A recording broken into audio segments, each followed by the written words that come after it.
Sama sekarang dengan orang membaca Al-Quran. Ini saya sampaikan gini. Apakah orang membaca Al-Quran itu harus bersuci? Pengertian suci itu ada suci dari hadas, ada suci dari najis. Hadas ada hadas besar, ada hadas kecil. Terus najis maklum. Jawabannya sama. Itu etika. Itu kesopanan, kesantunan membaca kalamullah. Ya begitulah, ada adab. Bersih dari hadas besar maupun kecil. Juga pakaiannya juga bersih, tidak dibaca di WC, ya. Tapi, nah, di bawah value nilai tertinggi itu ada scoring, ada nilai-nilai penderajatan di bawahnya. Contohnya, orang tidak punya wudhu, itu boleh membaca Al-Quran. Boleh. Langkau ya apal-apalan kan bisa. Demek ini bagaimana? Apakah? Nah itu nanti akan menjadi persoalan etika lagi sama. Sampean akan bertanya bagaimana wanita yang haid? Bolehkah membaca Al-Quran seperti hafidho dan lain-lain? Akan menjadi begitu. Nah sekarang mau saya dudukkan di sini.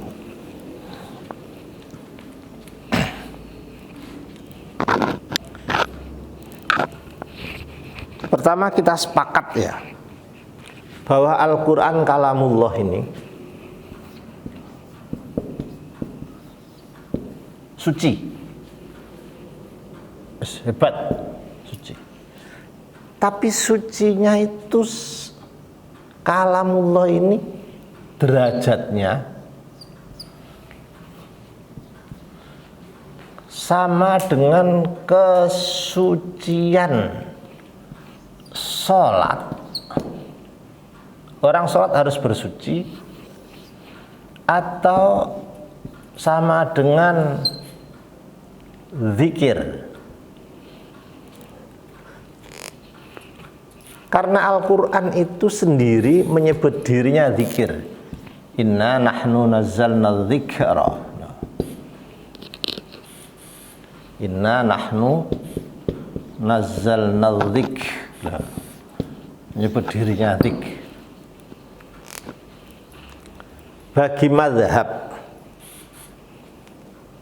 yang memposisikan kalamullah ini sesuci sholat, sesuci sholat loh, maka hasilnya orang yang berhadas besar, junub, haid, nifas itu tidak boleh baca Al-Quran seperti di kitab Fathul Qorib dan lain-lain. Bagi orang yang memposisikan kalamullah itu sebagai zikir, berzikir, maka berzikir itu apakah harus bersuci? Enggak. Mengingat Allah itu tidak harus bersuci. Di WC aja masih diperintahkan berzikir kepada Allah. Jadi berzikir itu tidak pakai suci.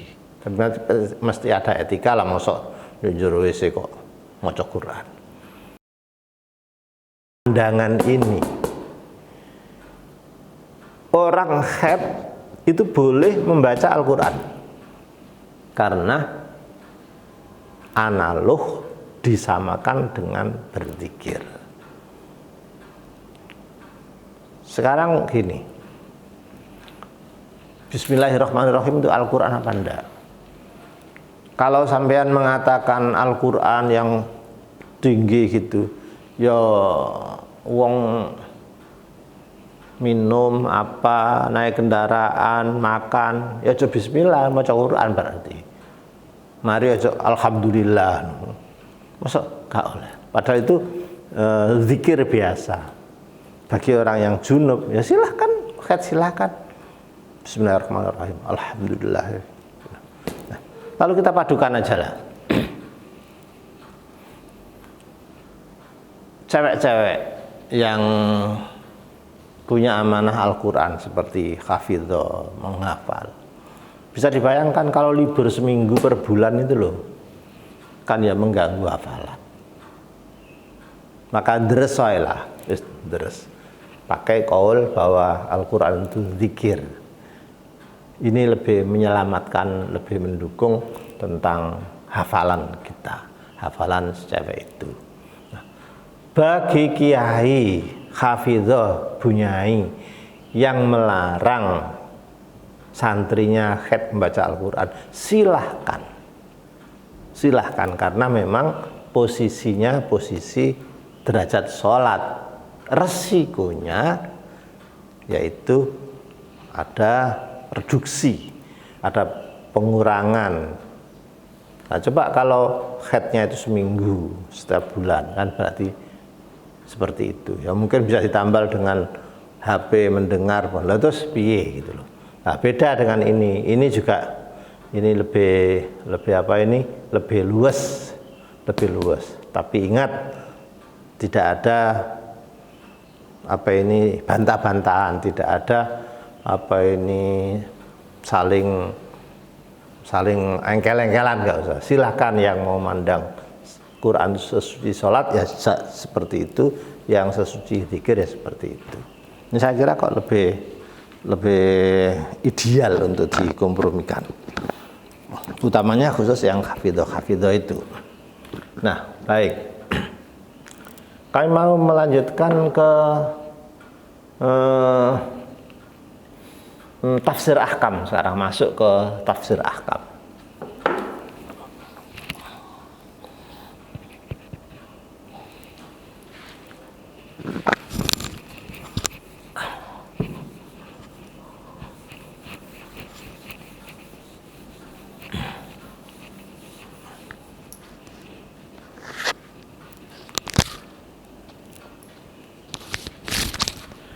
Ini studinya ke studi tafsir.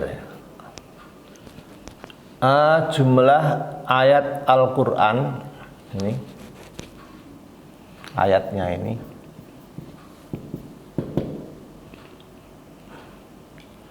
6.000 plus.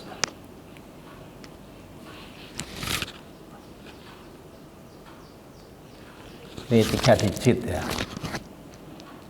Kalau di mushaf kita yang riwayat Hafiz itu, yang kita baca itu sekitar 235.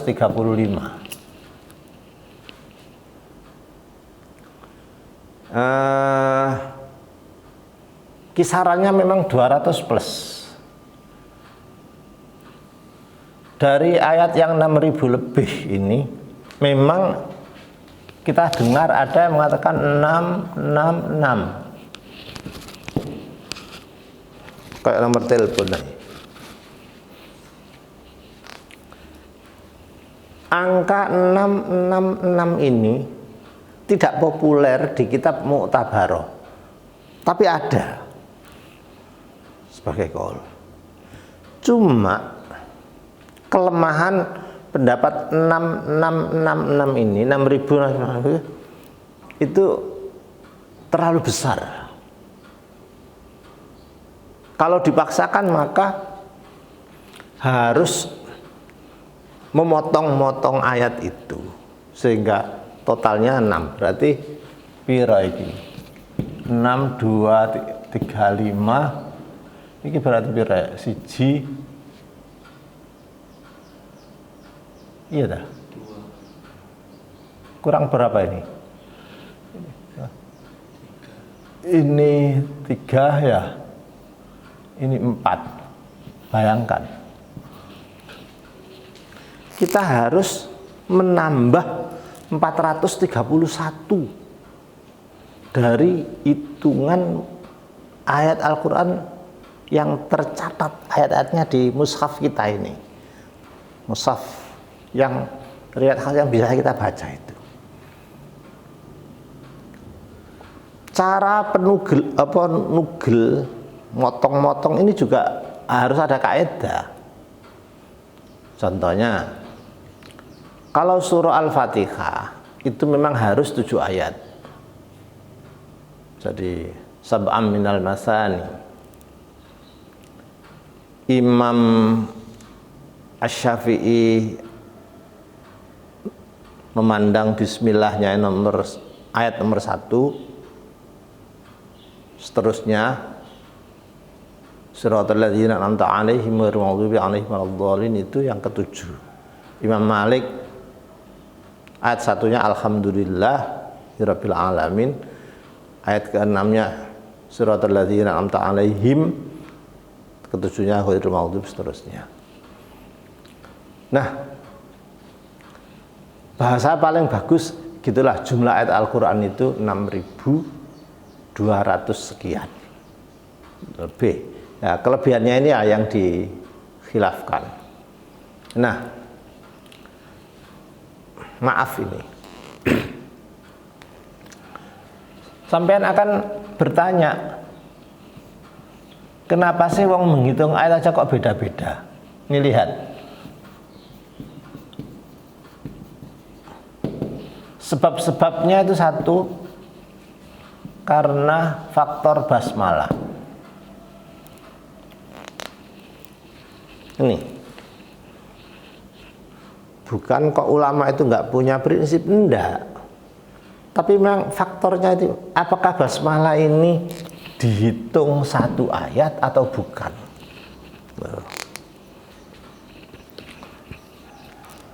Bagi Asy-Syafi'i iya, bagi Imamuna Malik bin Anas enggak. Nek wong loro kuwi ditakoni pira jumlah ayat Al-Qur'an, sudah kacek, sudah selisih sekitar 113-an atau ya, kurang 1 kan. Kurang 1, baroah enggak ada. Loh, sudah beda kan. Jumlah ayat, jumlah surah kan 114 lah, dimin kecuali baroah min apa itu. Kedua, ini karena al-huruf al-muqatta'ah.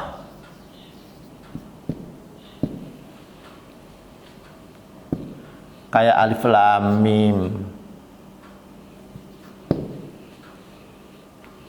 Nah, ini alif lam ra qaf dan lain-lain. Iki dihitung ayat apa enggak? Yes. Sekarang aku apa? Enggak punya rumusan saya. Nek alif lam mim didelok ning mushaf dihitung ayat. Iya. 1 ayat. Nek alif lam ra enggak.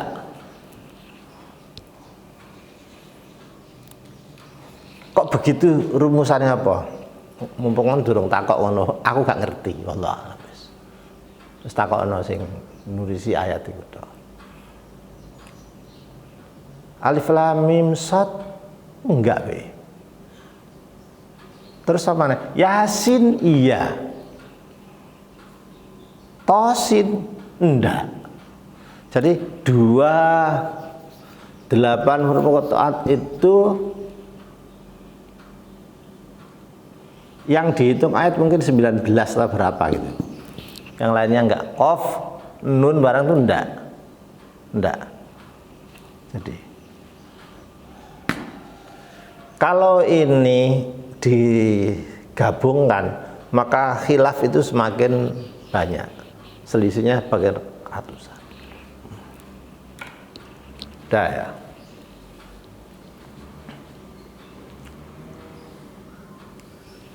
Yang ketiga, waqaf. Bacaan waqaf. Ini bacaan waqaf yang diragakan oleh Nabi. Apakah Nabi Muhammad Sallallahu Alaihi Wasallam ketika berhenti membaca ayat itu menunjukkan satu ayat penuh atau sekedar wakaf biasa. No.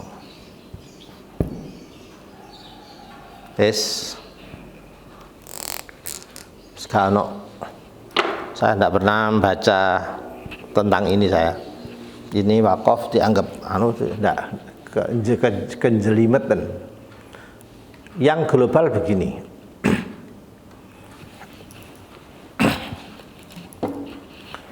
Riwayat Ummu Salamah, salah satu istri Rasulullah,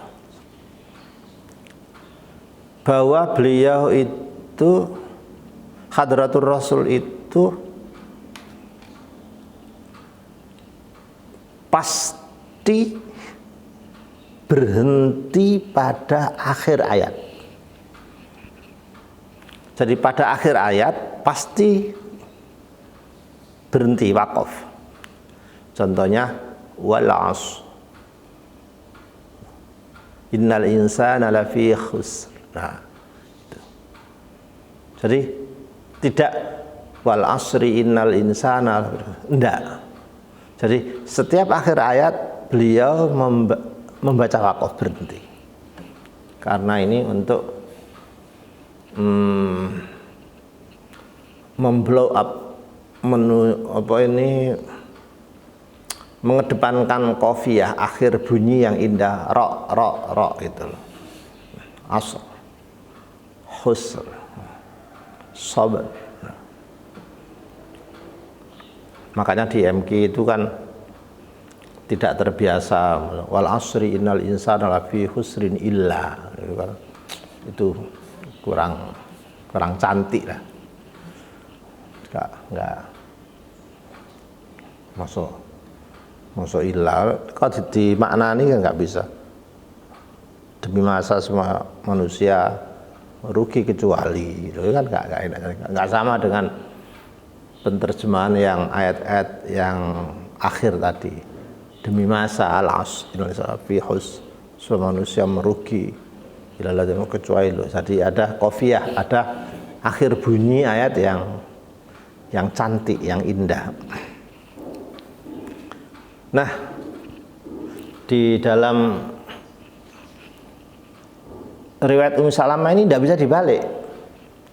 Kalau akhir ayat Rasulullah pasti membaca wakaf berhenti akhir ayat. Tapi apakah setiap Rasulullah berhenti membaca itu menunjukkan ayat? Nah, ini yang berperkara itu ya itu. Nah, inilah yang saya maksud sebagai studi tafsir sekaligus ilmu tafsir tadi yang saya campur. Karena itu maka di dalam menghitung ayat ini saya mengambil qaul yang sederhana aja. Yang ini aja, yang ada aja. Dari sekian ayat ini isinya macam-macam. Nah, saya ambil yang spesial ayat hukum, ayat ahkam. Ini sekitar 150 sampai 450. Kalau mau dimurnikan cuma 150. Kalau berefek ini mengandung sejarah, mengandung hukum itu 450. Ini perhitungan Imam Ibnul Arabi. Yang Ibnu Arabi itu seorang fasir mazhab Maliki minded, fanatisnya bukan main. Jadi ayat hukum itu sekitar ini. Makanya dari kesekian 6.000 lebih ayat itu yang kita studi itu hanya sedikit. Maka di Al-Quran ini yang terbanyak kan berupa kisah-kisah yang diulang-ulang, sehingga kisah itu hampir mendominasi 2/3 isi kandungan Al-Quran ini, Al-Quran. Nah, karenanya maka seperti Al-Fatihah, apakah masuk ayat ahkam? Bisa. di situ.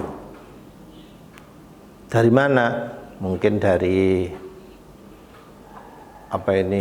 apakah Al-Fatihah ini masuk bagian dari bacaan sholat dan lain-lain. Kemudian ada hukum kewajiban berikhtiar seperti iyyaka na'budu, bisa dianukan itu. Kalau ayat puasa kan maklum, ayat zakat maklum. Nah, yang yang terkait dengan mas-mas di kelas ini, ayat hukum ini sama dengan hukum di dalam fikih. Hukum dalam fikih itu gimana? Ya ini aja fikih itu.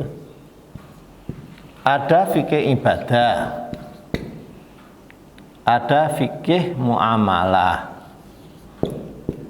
ada fikih munakahah, ada fikih jinayah. Ini. Jadi ayat ahkam sama dengan ayat fikih ini. Kalau ibadah sudah kelas 1, 2 dulu sudah. Muamalah mungkin belum ya. Nek mas-mas wis gede ya, sing paling cocok ya iki munakahah ini.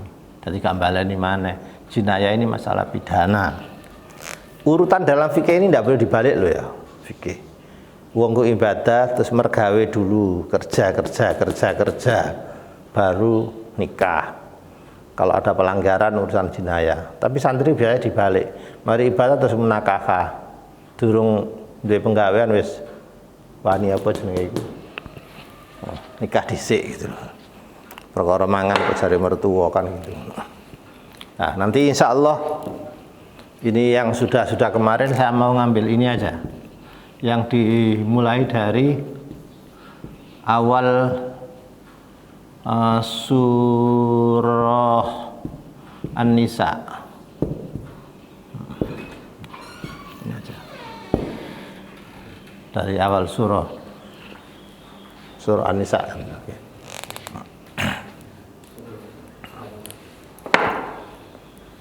Ya insya Allah kita lanjutkan nanti. Jadi ini sebagai pengantar ngaji tafsir ahkam ini. Ya saya kira cukup. Barakallahu fikum. Assalamualaikum warahmatullahi wabarakatuh.